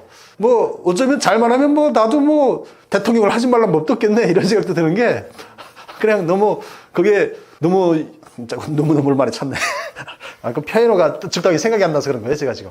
아무튼 그런 상황들도 북한에서는 상상할 수 없는 일이라서요. 그런 것도 좋았고 또 뭐 북한에서는 그 땅이 한반도 땅에서 물론 북한 땅이 우리나라 한국 땅보다는 조금 크긴 하지만은 뭐 별 큰 차이는 없잖아요. 이 거리를 끝에서 끝에까지 가려면 이 황해도에서 예를 들면 저 양강도 같은데 그 꼭대기 올라가려면 몇 달 걸리거든요. 몇 달. 몇 달 걸리는데 우리나라에서는 그냥 여기 서울이라면 뭐 서울이 사실상 뭐 우리나라 이 남한에서는 이 뭐 끝이면 끝이잖아요. 서울에서 저 부산 끝까지도 막 가는 게 그냥 하루에 무방복도 가능하고 나 이걸 보면서 야 정말 대단하다. 가장 좋은 건 교통수단 제일 좋아요. 북한에서는 그냥 교통이 엄청 나빠가지고요. 뭐 대중교통은 아예 요락하고 돈이 있어야만이 뭐 택시 좀 탈 수 있는데 택시비도 너무나도 비싸가지고요. 인간에서는 못 타요. 그러니까 자전거 타고 다니면서 자전거를 가지고 황해도에서 떨어뜨리면 양강도까지 가야 돼요.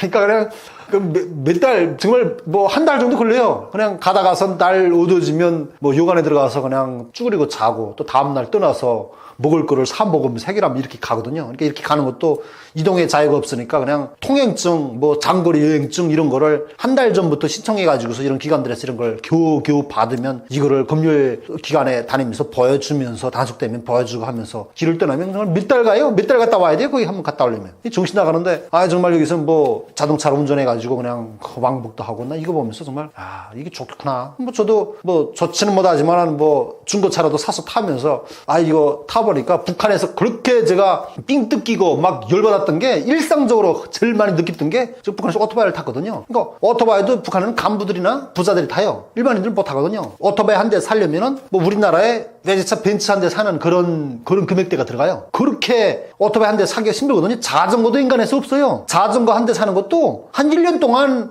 빡세게 먹고 살면서 저축하듯이 조금씩 1년 동안 모아야 자전거 한 대 사지 인간에서는 못 사요. 근데 오토바이를 사려면은 오토바이는 그래서 한 20년 정도 모아야 살 수 있는 정도예요. 마치 우리나라 외제차 사는 그런 기분이에요. 그 정도로. 근데 이 오토바이를 타는 것 자체가 오토바이 번호판이라든지 자동차 번호판 성격을 띠거든요. 북한에서. 그러니까 이거를 등록을 안 해서요. 그러니까 국가에서 개인재산으로 인정을 안 해주거든요. 그러니까 국가재산만으로 등록이 돼야 돼요. 그러니까 내가 오토바이를 타려면 오토바이를 사서 이 이 면허증이나 이 등록 번호판 자체를 기관 명의로 등록을 해야 돼요. 기관 명의로 등록을 하고 내가 이걸 타고 다니면서 기관의 업무용으로 내가 타고 다니는 그런 운수기재로 금리를 맞거든요. 근데 그것도 가능치 않은 게 그렇게 되려면 기관에서 오늘 무슨 업무 때문에 이 김민혁이에게 오토바이를 대여해줬다라는 그런 승인의 그런 공인 받은 게 있어야 되거든요. 근데 그게 말 자체가 안 되니까 형식적인 번호판은 기관 번호판을 달고 다니면서 타지만은 단속되면은 뇌물을 줄 수밖에 없어요. 그러니까 단속하면 그냥 뇌물, 단속되면 뇌물. 그러니까 그냥 북한에는 공식적으로 세워져 있는 검문소는 30km당 하나씩 있어요. 보위부 초소라고 있거든요. 얘들은 공식적으로 돼 있는 거고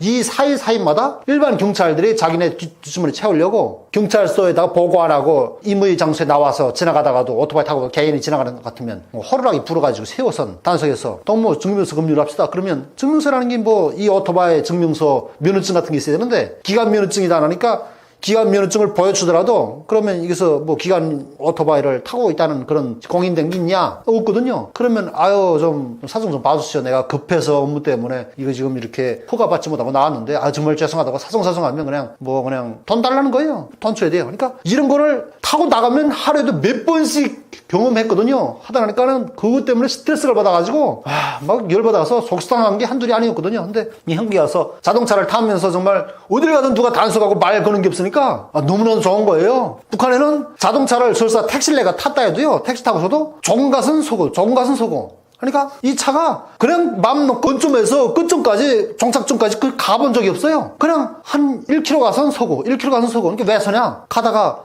단속하는 거예요. 단속해서 자꾸 급류하는 거예요. 그러니까 토로서 먼지 안 나오는 새우도 없듯이 자꾸 급류하면 뭔가 나오거든요. 좀 걸어볼 게 없다. 증명서가 다 구비되어 있는 택시의 기사다 하면은 하다못해 차에 들어와서 뭐 클락션 빵빵 울려보고 소리가 작다고 기름 잡아서 내놓으라고 하고 뭐 브레이크를 밟았는데 뭐 한 요만큼 들어가서 브레이크 먹어야 되는데 뭐 이만큼 깊이 밟았는데 들어간다고 하면서 이건 사고였다 하면서 벌금 물라고 하고 이래저래 그냥 그게 단속 요소예요. 그러니까 그냥 그런 걸 타도 어디 내가 맘먹은 시간대 보장하려면은 그냥 뭐 우리나라에서는 내비가 있으니까 탁탁 검색해보고서 뭐 이제 30분 뒤에 도착 나온다면 여유있게 한 10분 전에 한 40분 전쯤에 떠나서 가면은 눈 오기 10분 전에 도착한다 뭐 이런 느낌이 있는데 거기서는 이런 기한이 없는 거예요. 그러면 도착을 그냥 하루 전, 이틀 전에 떠나야 돼요. 가다가 계속 딜레이 되니까 그냥 이건 뭐 점심 때 들어갈 시간에 떠난 걸 아침에 떠났다면은 그냥 이거를 뭐 저녁 때, 뭐 혹은 밤중에 다음날 막 이렇게 들어가요. 그냥 한번 단속돼가지고 내가 뇌물이 많지 못하면 뇌물을 바쳤는데 이게 마음이 없잖아요. 너무 금액대가 작으면 안 보내요 그냥. 그럼 뭐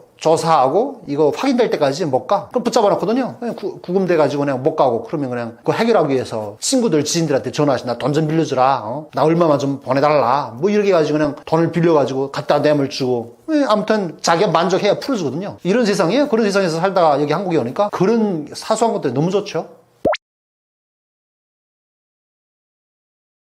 거의 탈북자들이 거의라고 할까요? 물론 거의고 좀 지식적 면에서 깨어있는 사람들 물론 너무 지식에 파묻혀가지고 정치와 국제사회 이런 걸 잘 모르는 사람은 그건 할 수 없고 우리가 말하는 거는 많이 아는 사람 고위층일수록 세상을 많이 알아요. 1985년에 김정일이 있을 때 벌써 그때 지금 40년 됐네요. 김정일이가 얘기한 게 있어요. 인테리가 가장 문제가 있다. 그만큼 지식인들이 역시 다른 거죠. 뭐 엘리트라고도 하는데 그 사회 어떤 사회든 간에 사실은 우리가 뭐 대중, 인민 하면서 국민 하면서 국민이 모든 걸 결정한다. 국민이 뭐 어쩌고 하면 현명하다. 이제 실제 까보면요. 그는 미사구려에 속합니다. 표를 얻기 위한 실제 능력 있는 자가 할 수밖에 없어요. 그러니까 간부들을 뽑을 때 이 토대를 아주 엄격히 따집니다. 평등사회를 만들자고 했는데 사실은 신분차별이라는 것은 여기에 모든 사람들이 북한에서 온 사람들이나 공산권인 사람들이요. 특히 북한이 더했어요. 심지어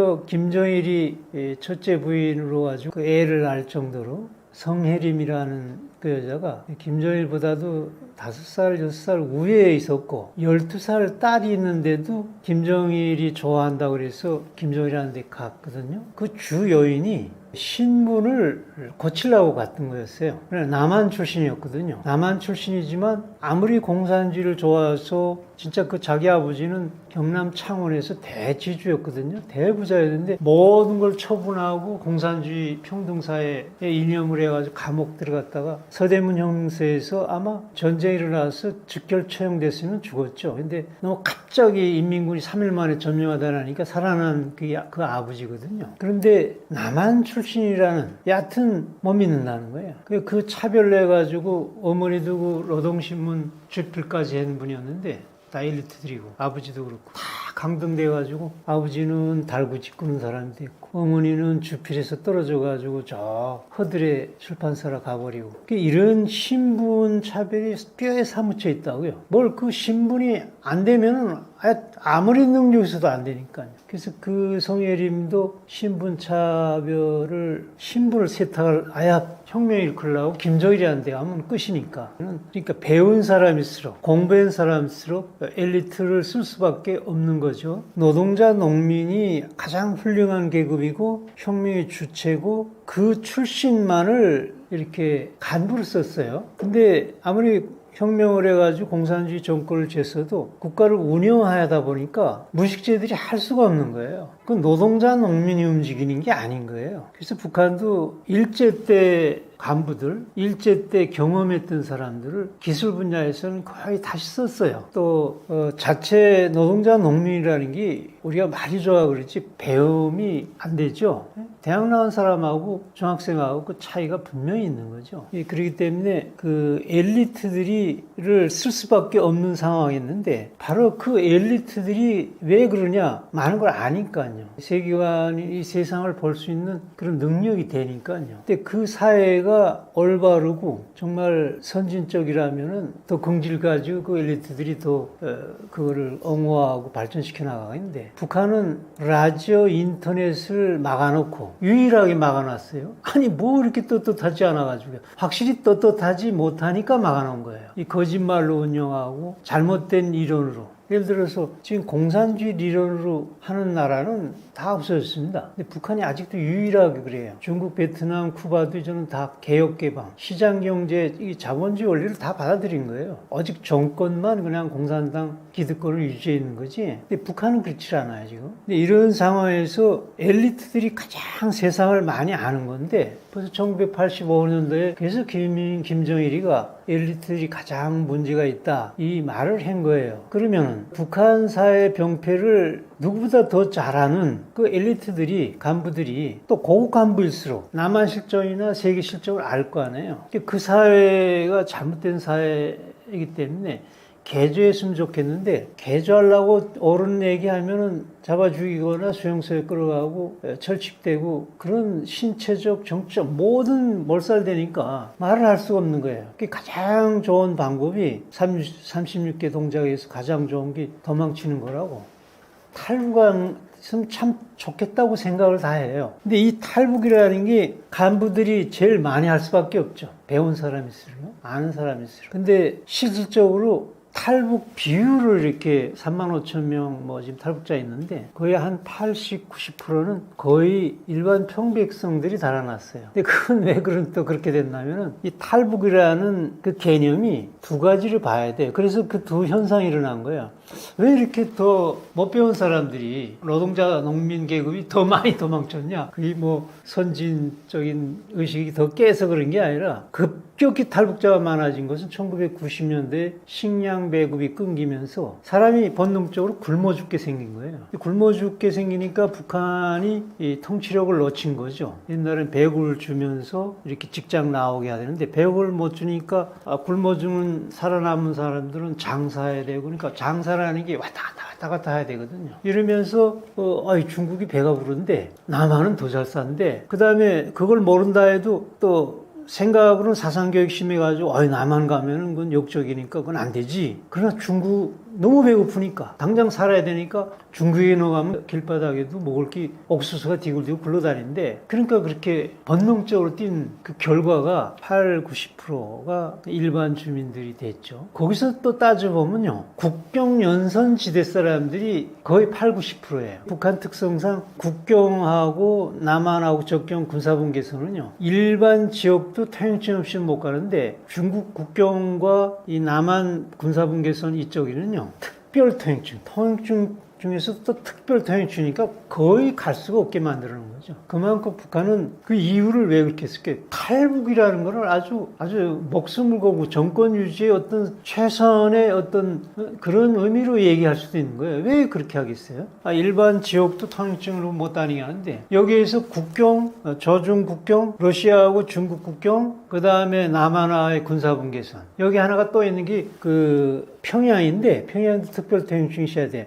그건 탈북이 아니라 또 외부 사람을 못 들어오게 하기 위해서요. 이런 조치가 탈북이라는 평양을 내놓고는요. 탈북이라는 북한 당국의 아주 강력한, 아주 머리를 짜내는 정책이라는 걸 말해줘요. 그러면은 그런 속에서 이렇게 8, 90%는 일반 주민들이 많이, 노동자, 농민이 많이 튀기도 했지만요. 실질적으로 의식적으로 탈북한 사람들. 그러니까 지능적으로 알고 탈북한 사람하고 그냥 맹목적으로 먹고 살기 위해서 탈북한 사람들하고 좀 이렇게 다르게 봐야 되죠. 그래서 좀 지능적이고 좀 생각이 있어 튀는 거는 엘리트들층 고급 간부들이 높을 수 있죠. 근데 이분들이 지약은 또 뭐냐면요. 그만큼 북한 당국이 그렇게 도망가게 만들어 놓지 않았어요. 외국 나가기가 북한에서는 하늘의 별 따기라고 그러거든요. 진짜 달 나가긴 쉬워도 아마 외국 나가기 어렵다고 할 정도로 그렇게 느껴지는 거예요.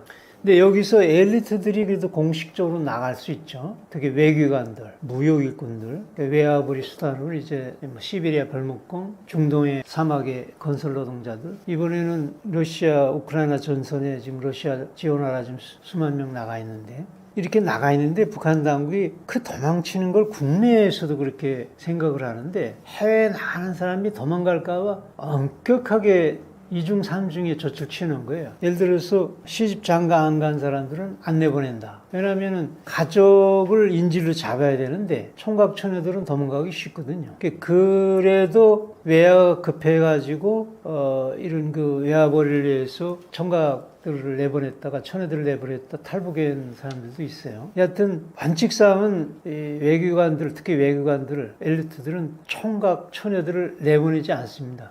가족이 시집 장가 간. 그것도 뭐 부부가 해지는 거 뭐 그냥 뛰고 뛸 수도 있겠다 해가지고 자녀들을 인질로 둬요. 예를 들어서 자녀가 3명이라면 한 명만 딱 데려나가게 해요. 꼭 인질을 둔다고. 너 도망가면은 너 가정 멸살돼. 이런 제약 속에서 엘리트들하고 해서 다 깨었다고 해서도 마음대로 도망가기가 참 비참한 거예요. 가족 때문에요. 이런 조건에서 그래도 탈북이라는 게 이렇게 대체로 보면은요, 우리 친구들 뭐 정무원 총리, 강승산 총리, 강명도 같은 친구도요, 아주 야자하는 친구인데 이 친구 대표적인 증세예요. 뭐 세상은 다 알지만 뭐 그런 대로 또 북한 사회에서 먹고 살고 뭐 거기서 더 큰 소리 치고 살았는데 외화를 벌이를 하는데 돈 걷는 시간 돈을 받으려 지금 중국에 나갔는데 열흘 가 있으라는데 한 달 있게 된 거예요. 그걸 받지 못하다니까 어떻게 이렇게 딱 계획대로 안 될 수 있죠. 그러니까 북한에서 야 이놈 열흘 동안 나가 있으라는데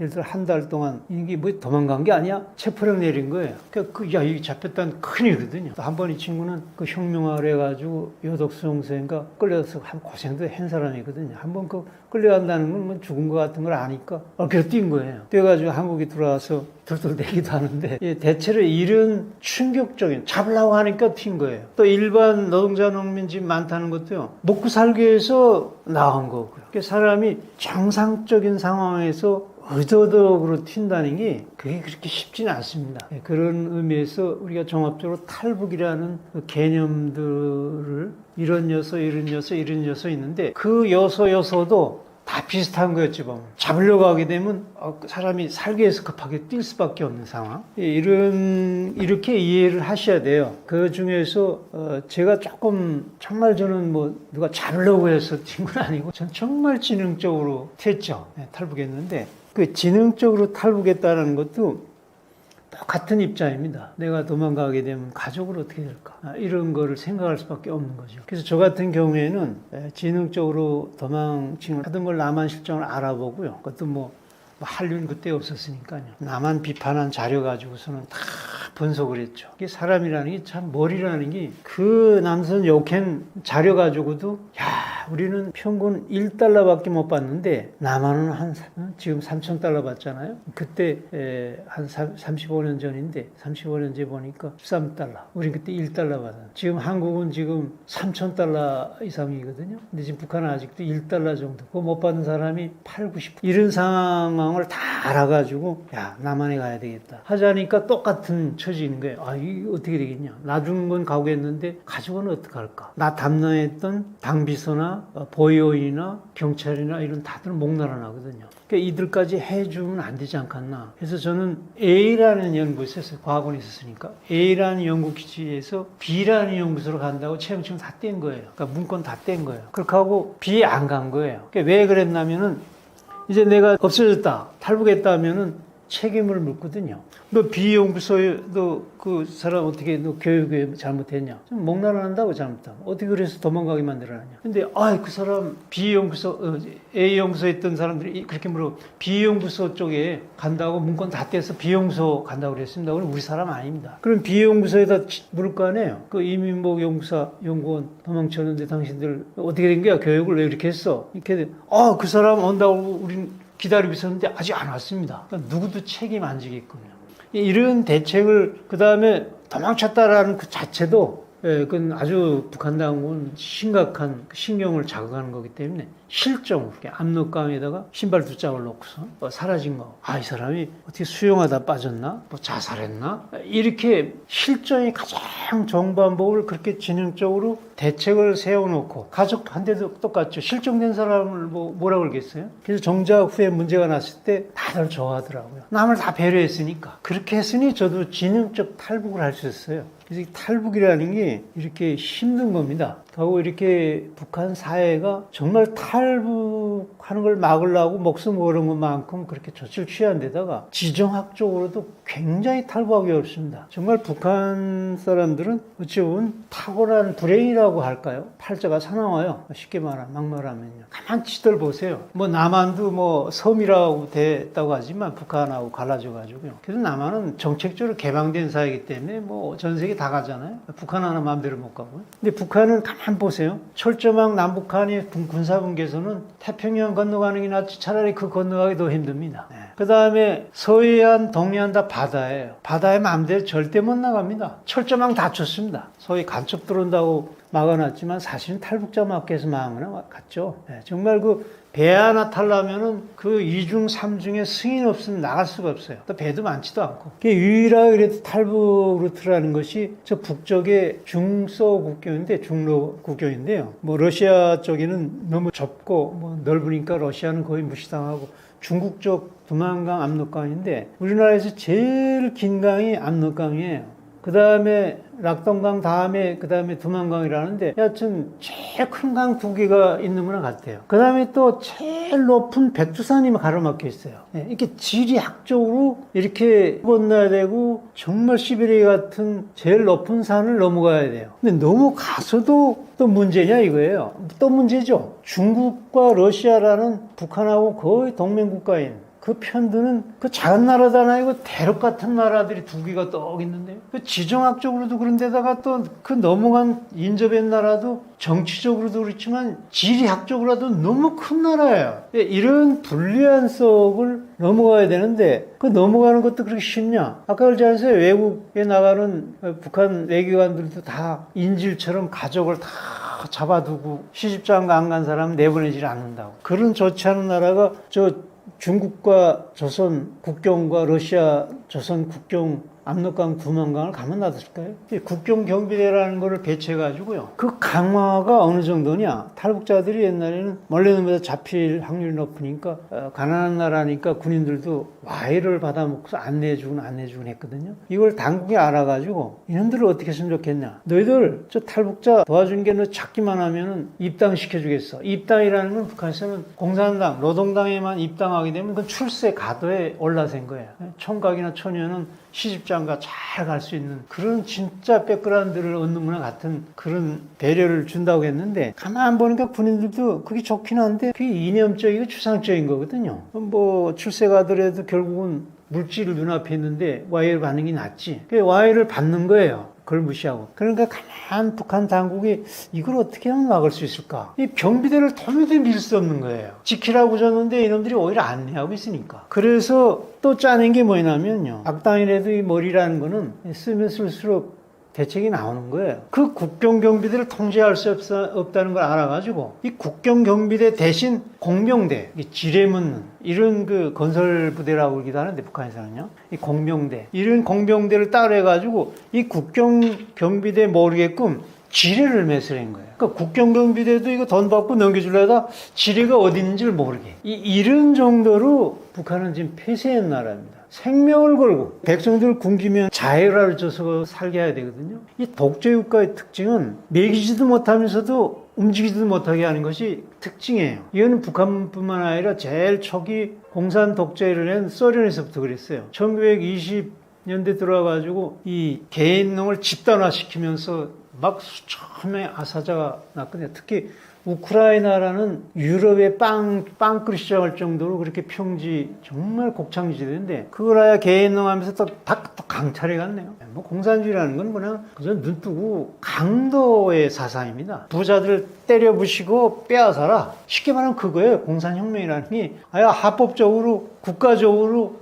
부자들 죽여버리고 빼앗아 갖는 거예요. 그런 식의 사상이니까 그 농민들 거 그냥 분홍들 거 다 착취해 가가지고 굶어 수천만이 지금 이라크 우크라이나 전쟁이 그런 역사적 뿌리를 가지고 있기 때문에 싸우라는 우크라이나 그래서 러시아 싫어하는 거예요. 근데 그때 당시도 그 소련 공산당 있을 때 그 우크라이나에서 굶어 죽으면 다 이렇게 바깥에 나가게 살게 만들어야 되잖아요. 내버려둬야 되는데 그걸 통제해서 못 가게 한 거예요. 그러니까 언론은 딱 틀어막고 오용 언론만 이렇게 자꾸. 그래서 프랑스 공산당 초청해가지고 좋은 것만 싹 보여주고서 그렇게 하고서 아무 일 없다고. 안에는 그냥 굶어 죽는데. 그래도 용감한 그 영국의 한 영국 출신인가 한 그 기자가 그걸 취재해서 알렸잖아요. 그런데도 처음에는 너무 믿어지질 않아가지고 결국 그게 옳잖아요. 그런 기자는 결국은 공산당이 몰래 잡아서 흔적도 죽여서 그 사람 어떻게 죽었는지 실정이 되어 있습니다. 이렇게 독재국가들은 국민들을 특히 공산주의, 인민을 위한다는 공산주의가 오히려 인민을 더 억제하고 독재하고 주지도 못하면서 살겠다고 나가는 것까지 딱 막아서 죽이는 그런 구조로 되어 있어요. 지금 북한이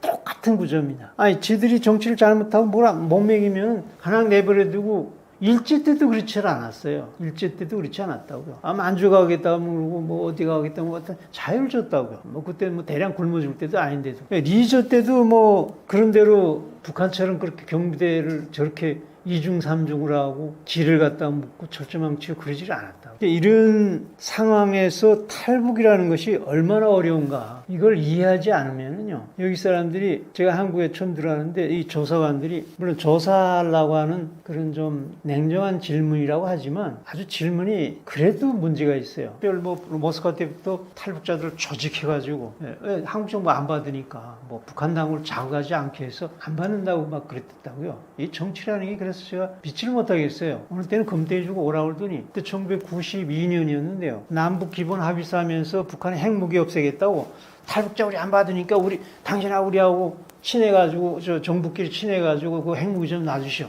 이 말이 되나요? 이 사람이 먹고 살겠다, 사람이 생명, 이건 인권이에요. 인권은 정치 타협의 대상이 아니거든요. 그런 속에서 제가 그때 탈북자들을 조직하고 UNHCR을 하는데 그 언론에 자유세계가 좋은 거더라고요. 정부가 저 모양하면 언론을 통해서 시민사회를 통해서 인권단체를 통해서 이걸 터뜨려가지고 수정시키는 거예요. 수정시켜가지고 제가 들어왔기 때문에 요주인물이 돼가지고 한 15명 이렇게 쭉 앉아서 조사했어요. 일반 벌목공은 2-3명밖에 조사관이 없는데. 근데 이 조사관들 15명이 뭐 거기는 뭐 점쟁이도 있고 뭐 국정원 뭐 무슨 그때는 안기부였어요. 안기부 경찰청 무슨 뭐 통일부 무슨 어디 있고 전 점쟁이까지 15명이 앉아있더라는데요. 그 질문하는 공세 중에서 제가 가장 정말 그 반발심이 났죠. 진짜 그때 막 싸울 정도였으니까 무슨 질문이었냐면은 야 막 반말해요, 거기서는.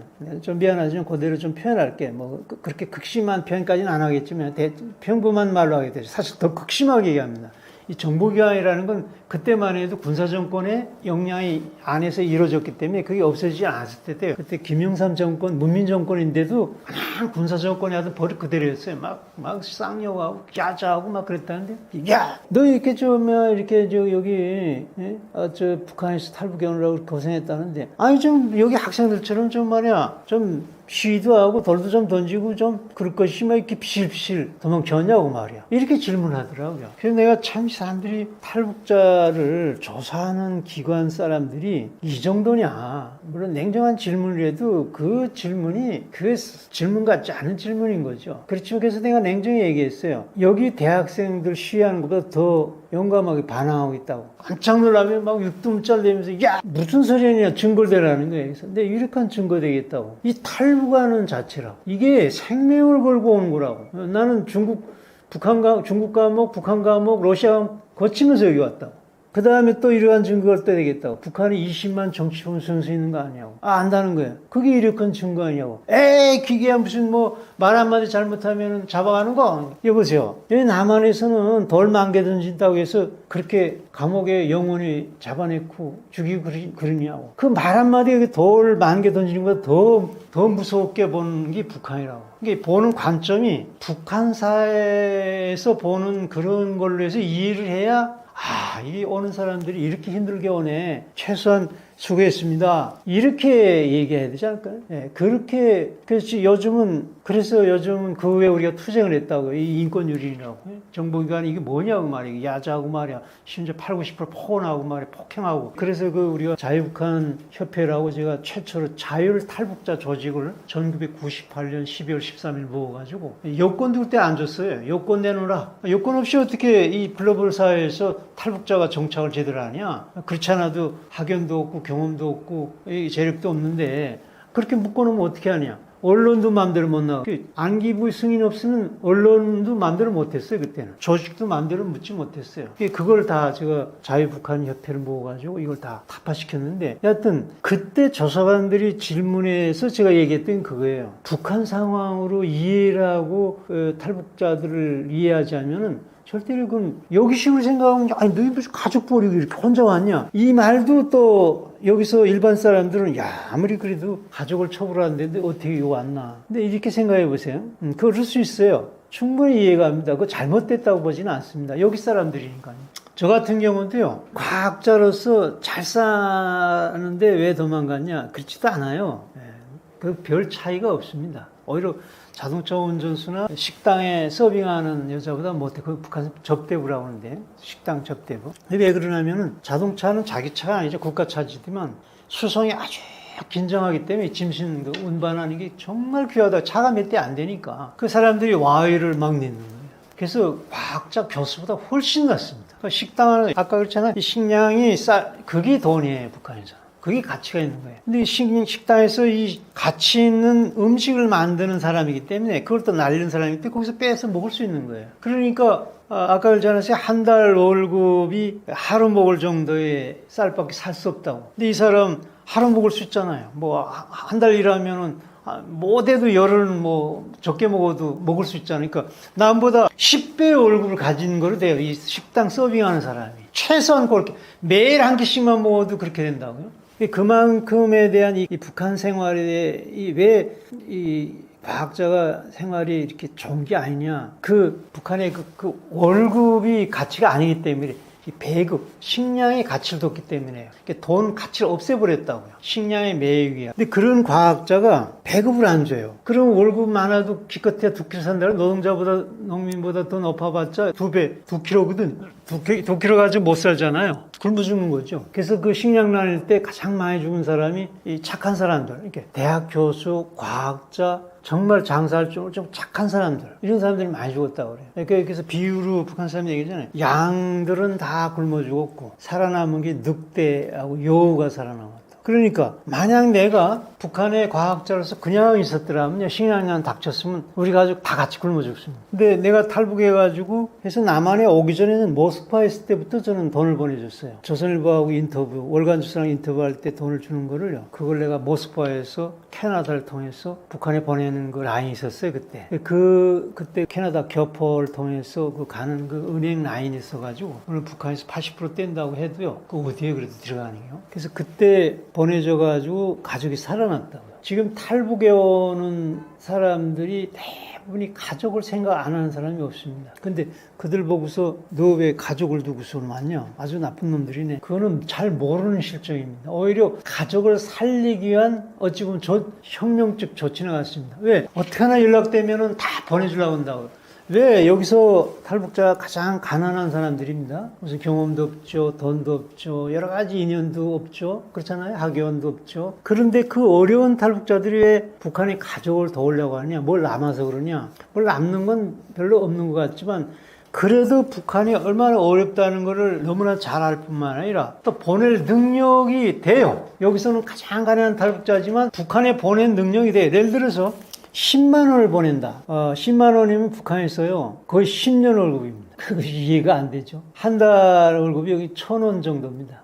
만 원이면 거의 1년분 아니에요? 근데 그 1,000원 못 받는 게 공장 가동률이 다 지금 10%도 안 되기 때문에 거의 다 못 받는다는 소리예요. 그러니까 여하튼 받는다고 쳐도 여기서 1,000원이면 북한을 한 달 월급인데 10,000원이면 북한 한 달 월급이에요. 10만 원이면 10년 월급 되겠죠? 근데 10만 원 이상 다 보냅니다. 100만 원 정도 보내요. 50만 원 정도 보내요. 그 상상해 보세요. 500년, 막 1000년분 보낸다는 소리예요. 그만큼 북한이 얼마나 어려운 거예요. 여기서 가장 어려운 탈북자가 그래도 보낼 수 있는 능력이 되는 것이. 이렇게 이해하시면 탈북자들이 가족에 대한 사랑도 있을 뿐만 아니라 그렇게 어려운데도 왜 돈을 보낼 수 있을까? 가족애가 넘쳐서, 물론 여러분들도 다 가족을 사랑하는 분들입니다.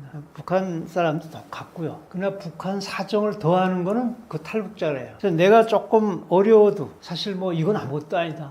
내가 뭐 한 달 일하면은 300만 원, 못해도 100만 원, 150만 원 받는데 여기서 30만 원, 50만 떼는 거 그렇다고 해서 내 굶어 죽는 사이가 아니니까. 그래서 얼마든지 보낼 수 있는 거예요. 그런 경우에 보면 탈북자라고 해서 가족을 생각 안 하냐? 그렇지 않다는 게 똑같습니다, 여러분들하고. 똑같은 조건에서 북한 사정을 더 잘 알고 자기가 어렵지만 그래도 보낼 능력이 되는 이 사회이기 때문에 그 좋은 거 보내는 것 같지만 북한에서는 엄청난 큰 돈이니까 그렇게 이해하시면 됩니다. 그래서 탈북했다고 해서 여기 잣대로 가족을 왜 버리고 왔나, 자기 하나만 살고 왔다, 이렇게 보시는 거는 북한 사정을 너무 잘 모르셔서 그런 겁니다. 그래서 함부로 성경에도 비판하지 말라는 게 그래서 그런 거고, 바로 그래서 이 영상이 여러분들한테 큰 도움이 될 겁니다. 그래서 탈북자들은 오히려 가족을 살리는 길이네, 자기들뿐만 살 길이 아니라, 이렇게 이해하시면 참 좋을 것 같습니다.